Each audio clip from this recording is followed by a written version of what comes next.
All right, the Stuttgart Regional Championships is this weekend, which is going to be the first major tournament in the Phantasmal Flames format. Well, I don't think the meta actually is going to change that much. There are a few new archetypes and some new cards coming out that will have an impact on the metagame, and in my opinion, I think it's worth talking about all the new decks and how they rank in the format. We'll also talking about what decks are getting a lot better with Phantasmal Flames heading into Stuttgart. Again, the first major tournament in the Phantasmal Flames meta. Some decks will be gaining some big new cards that actually warrant them to be on this tier list, and then some decks are also just getting a lot stronger because new decks are popping up. So we're going to talk about all that in today's video. If y'all are new here to the second channel, make sure to subscribe down below, and I'll leave a link to Trainer Hill if you want to try out this tier list for yourself. Starting off, we have Gholdengo Lunatone. Gholdengo, I think, is a solid A-tier pick right now. I think it's one of the best decks in the format. That's not Gardevoir. Now, Gholdengo does gain Mega Lopunny. That's the only new card that it really gets from this new set, is it gains another new Mega Evolution attacker that you can pair alongside it. And Lopunny might be the best option because it seems like it's the best way to deal with walls over playing something like the Lucario or the Mawile. Now, Lopunny does have its downsides. It's not as hard-hitting as Lucario or even Mawile is, but it's more efficient. It works for 1 energy, does 230 damage, and its second attack gives you a really good matchup against Crustle, which is kind of good. I mean, if you hit a Crustle deck, you don't auto-lose, because, like, you auto-lose if you don't play a Wall Breaker. But even if you have, like, a Baby Dengo or a Cramorant, still not enough to beat the Crustle. But when you have the Lopunny, the Crustle matchup is pretty free. Like, it's, like, really good. So I think Mega Lopunny is a really good addition to Gholdengo. The thing is it going to be enough to push the deck over the top? I don't think so. I think Gholdengo is still going to stay in that A-tier range. Like, you're just basically swapping out your Lucario or your Mawile for a 1/1 line of the Lopunny. But Lopunny does seem really good in the deck. I'm not convinced on it yet. I actually still think Mega Lucario is really good, by the way. But the Lopunny definitely is really good, and I think a lot of Gholdengo lists this weekend are going to be playing a 1/1 line of Mega Lopunny, so I think Gholdengo goes in A-tier. It's still pretty much A-tier, like before in LEIC meta, it was still an A-tier deck, and I think it's still an A-tier deck going into Stuttgart. I don't think the deck really changes all that much. Poltnor is also A-tier. The deck does gain Dawn, which is a pretty big consistency upgrade to the deck. We are going to see a lot of the Poltnor players adding Dawn into the deck. Pretty good card to put in there, making the deck a lot more consistent. The problem is Gardevoir is getting a big buff with this set, which is not good for Poltnor. However, Poltnor is still just Poltnor. It's a strong deck. It's going to cheese wins with Budew. I still think it warrants to be in the A tier, but playing Poltnor looks a lot less appetizing now because of how much of a buff Gardevoir is going to be getting with this set. Speaking of which, Guardy is next, which obviously Guardy is going in the S tier. I actually think both kind of ideas of playing Guardy are in S tier. So Guardy Jelly was the most successful Gardevoir deck at LEIC. That's going to definitely transition well into Stuttgart. I wouldn't be surprised if Guardy Jelly is the best way to play Gardevoir in the most successful build. Gardevoir without Jelly, though, looks good because of Mega Diancie EX. So Gholdengo gains a new Mega. Gardevoir also gains a new Mega, and I think Mega Diancie is a force to be reckoned with within Gardevoir. It is such a good buff to the deck. It's essentially like having a Drifloon, but even tankier, harder to knock out, and doesn't lose to, like, random tool removal cards, which makes Diancie a big threat. Diancie actually helps a lot against stuff like Zoroark EX, really good against stuff like even Charizard, good into Dengo even if you can time it right. Like, Mega Diancie is really good. So we might start seeing these, like, Turbo Guardy decks with Mega Diancie in them, or we'll just see Mega Diancie within Guardy Jelly. Actually, yesterday's video, we looked at the online tournament results in the Phantasmal Flames meta. A lot of the Guardy Jellists were playing Mega Diancie in them. I do expect Guardy to be running the Diancie this weekend, though. It's going to be common. And, I mean, it just makes the deck even more threatening. It has this really good attacker that only needs 2 energy to do 240 damage. It's hard to knock out. I know it gives up 3 prizes, but if you can get a lot of value out of the Diancie and take, like, 2 KOs with it, like, you're probably winning the game, right? You can force your opponent to have to one-shot the Diancie. The Diancie has so much HP. Slap a Bravery Charm on it. That thing is not getting knocked out anytime soon. Kind of scared, honestly, because, like, decks like Zoroark get a lot worse now versus Guardy because all out of nowhere they can just get blown up by a Diancie that they have no way to really KO in return. So I think the Diancie is a huge upgrade for Gardevoir and is something to definitely keep your eye out on going into Stuttgart. And yeah, Guardy's still S tier. Obviously, I just think Diancie is just a massive buff. Like, even the regular non-jelly build of Guardy is just such a threat now because of the Diancie. It doesn't get hard countered by, like, a Tool Scrapper tech. There isn't really a tech card for the Diancie other than, like, Goldengo is, like, the best answer. Goldengo has the best Guardy-Diancie matchup because naturally they can't use the Diancie against you because of Goldengo, but they can finish you off with Diancie if they have 2 prizes remaining, which is kind of the issue. So, yeah, Guardy's scary. I can't emphasize how good Guardy is with the Diancie now. It's really, really good. So yeah, I wanted to highlight that. All right, we got Absol box next. I would place that in A tier. I think the deck still stays pretty solid. We have been seeing different variants of the deck popping up. We're now seeing it start to play cards like Crustle. I think that build is now going to be a lot worse because of Lopunny. Mega Lopunny coming into the format definitely hurts the Crustle build, so I think the deck should go back to just playing Cornerstone, even though I don't even know if Cornerstone is good right now because of Lopunny. I think Lopunny definitely is a big threat to the Kangaskhan Absol deck, just because it's such a good way to deal with any walls you try to use. You still have access to the Kanga and the Absol, which Lopunny doesn't really do anything against, but I think Lopunny does kind of shift the dynamic a little bit of the matchups for this Absol deck. But yeah, I think it's still a solid A-tier deck. I think it still has a decent matchup versus Guardy. Once again, though, the Mega Diancie does pose a threat. If Guardy sets up too many Monkey Dories, that Diancie can come in and one-shot Absol pretty easily. So the matchup is still tricky, but Mega Absol, I think, is still a pretty solid deck, and, pardon me, still beats Guardy. All right, next up is Ceruledge. I mean, I don't even know where I would rank this. It honestly might be a C-tier deck for this tournament.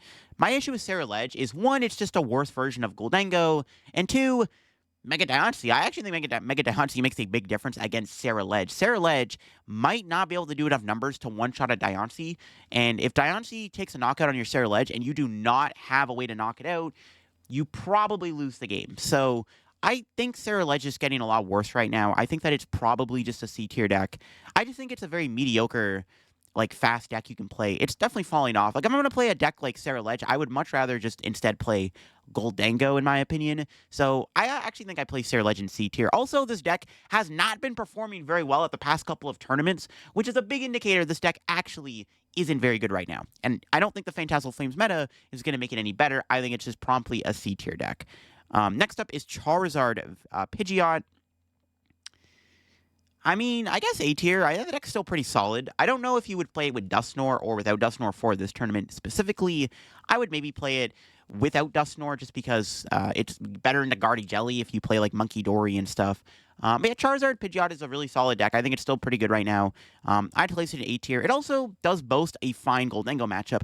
One thing to note, too, I have been seeing Charizard start to add Lopunny into the deck. So if you want to make your Charizard deck a little bit better, honestly, a 1-1 Lopunny is not a bad idea. Instead of maybe playing Gouging Fire, why not add the Bunny into the deck? All of a sudden, then, you have an even stronger Kangaskhan Absol matchup, which I think is actually a pretty good trade-off. So I actually don't mind playing a Lopunny and Charizard right now. So I think Charizard's A-tier. I think it's still a pretty good deck.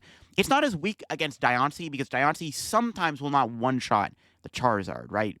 Diancie's knocking out all those Stage 1 Dark Pokemon. Even Absol kind of falls in that category because its HP is under 300.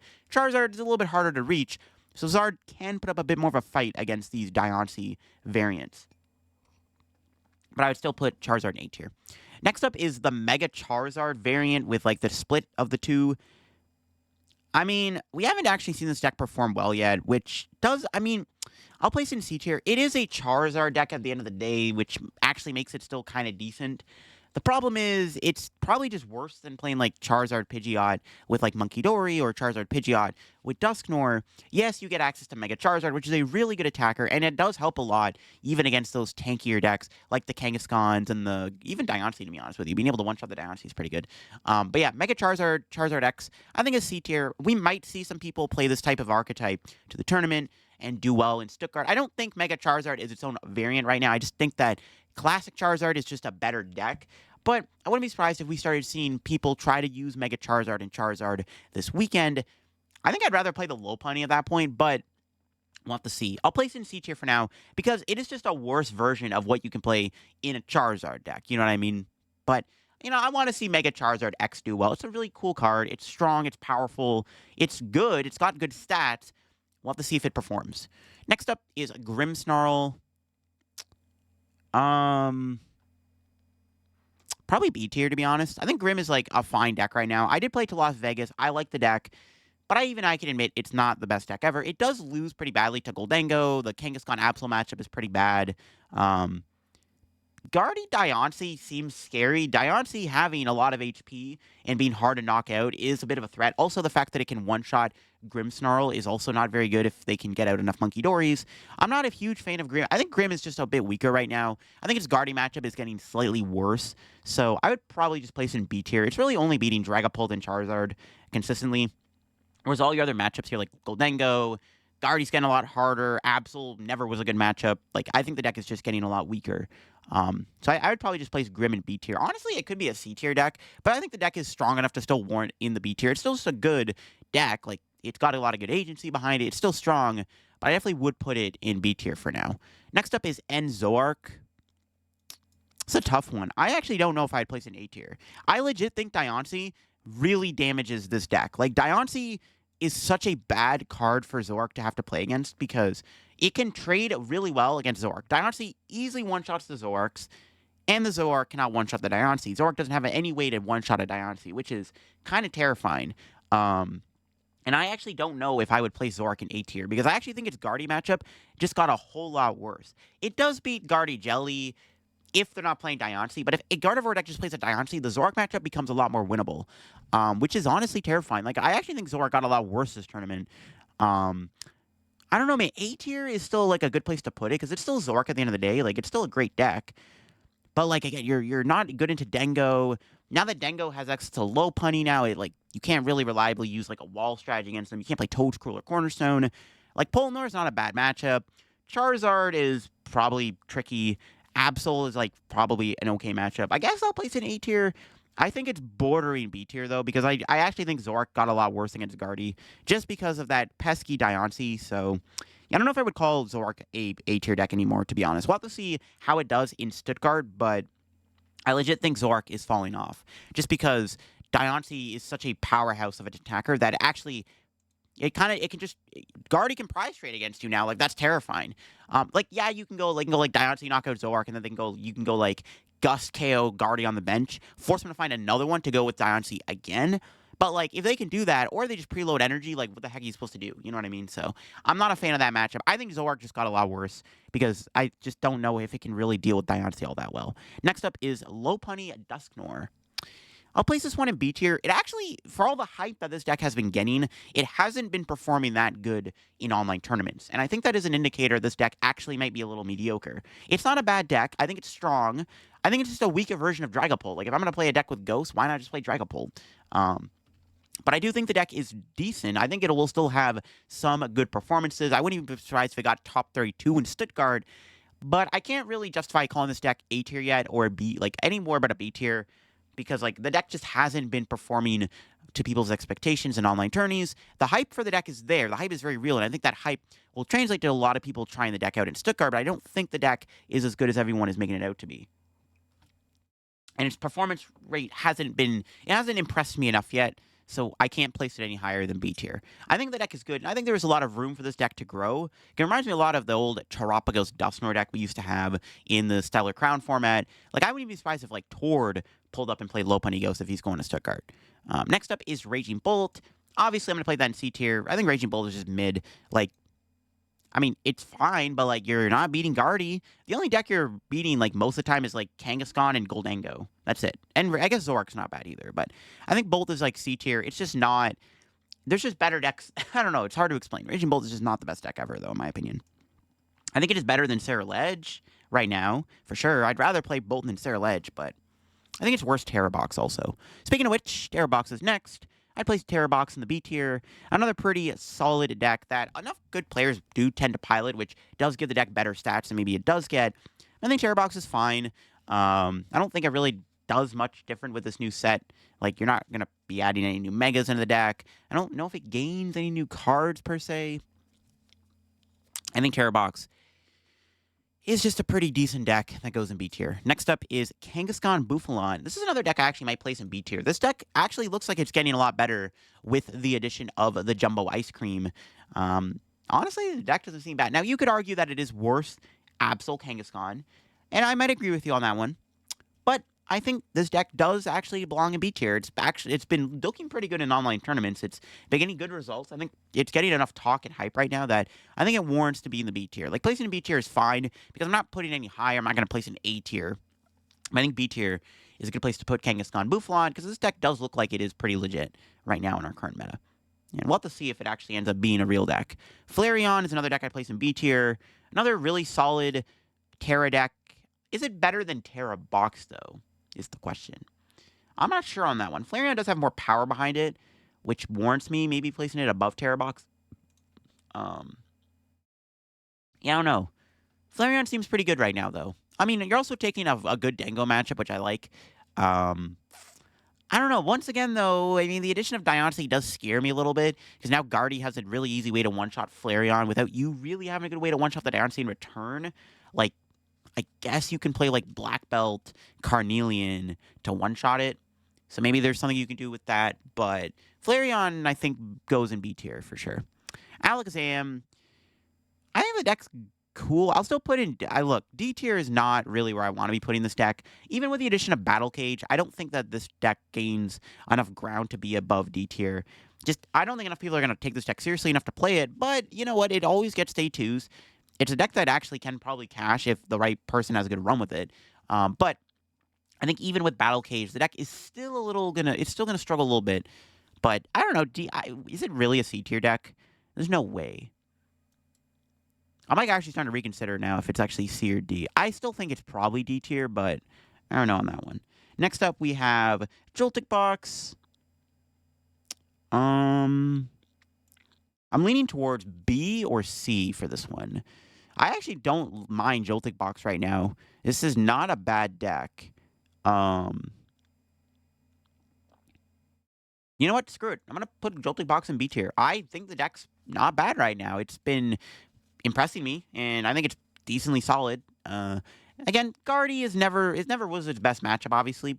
The Diancie isn't really helping its case either, but Joltik Box does play Mawile, so if they drop a Diancie on you, can, like, kill them out of nowhere with a Mawile, which actually does make a difference, in my opinion. So I would probably place Joltik in the B tier.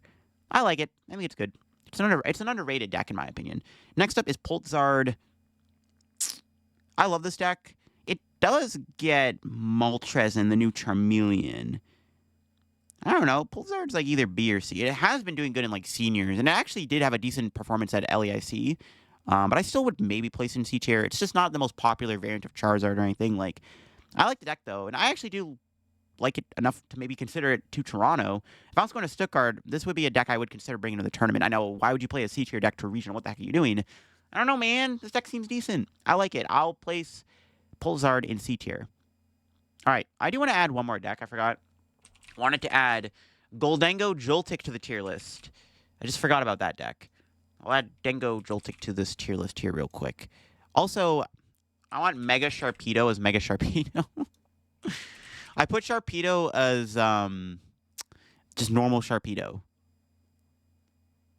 Oh, no, it is Mega Sharpedo. I'm trolling. Okay, whatever. Anyways, we'll talk about Django real quick. C tier. It's a worse Joltik box, but it's not a bad deck. Finally, we have Mega Sharpedo here, which I would place... I actually don't know on this one. This deck actually is gaining some groundswell right now, and it is looking like a pretty real deck. I don't know, though, man. B tier seems a little too high for this deck. I'll place Sharpedo in C tier. I think that the deck is flawed. It's a really good Beat Stick Dark deck. Has a good guarding matchup, but it doesn't really, like, impress me that much. It's got a really bad Dango matchup, too, which is not good. And Dango's going to be extremely popular in Stuttgart. I would place Mega Sharpedo in C tier. Yeah, definitely a C tier deck. I just think the deck doesn't beat Goldango consistently enough.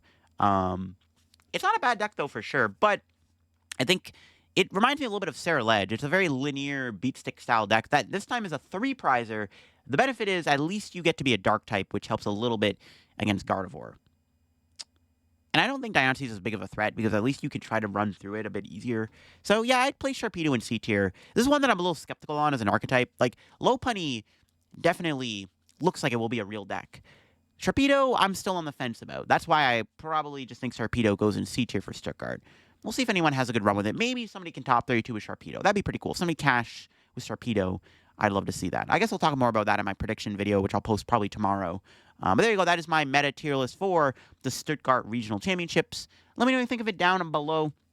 I think that Gardevoir just becomes even deadlier now. I think the Diancie, once again, just makes the deck even harder to beat. Stuff like Zoroark no longer become the best way to beat Gardevoir because now they can run through your board with a Diancie. Zoroark has no really good response to it. That hurts Zoroark a lot. I think Zoroark definitely is falling off. Honestly, Zoroark legit could be a B tier deck just because of Diancie's presence. I legit think Zoroark, after Stuttgart Regionals for Toronto, will probably be in the B tier. That's just my opinion, though.